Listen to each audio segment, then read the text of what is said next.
Right. And, I'm thinking also about sort of a portfolio theory.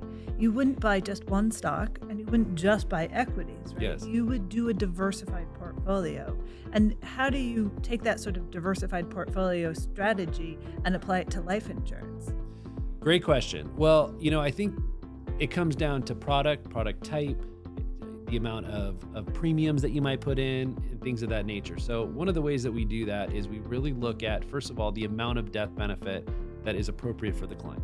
That's a little bit of an exercise in and of itself, right? Because, for example, if I have a 45-year-old client and based on today's, calculations, we assume a $20 million tax that they want to solve for, as an example. He's 45 years old. And if he's married and the couple's both 45, they might not die for 40 or 50 years.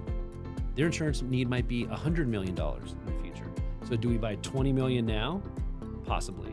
Do we buy 100 million now? Probably not appropriate. But if that's what he's going to need in the future, can we maybe meet somewhere in the middle or get a policy that grows to that amount? So I think you start there. What are we trying to solve for? What's the important nature of it? And then work backwards. So if we decide that 100 million down the road is important, we're probably going to want to pick products. Maybe they have guarantees, maybe they don't, but definitely they have to have a growth component to them because we want that death benefit to grow. And we don't want to overbuy now for the future, but we want to buy something that can grow into the way that they're going to grow. And then once we decide that, then it becomes relatively easy. And then we work with the estate planning team to determine whether we're doing individual or second to die, what type of trust would those go into, and kind of go from there. So when you talk about diversification, there's diversification in product type, and then carrier. Do we want it all with one carrier? There's a little bit of misnomer there.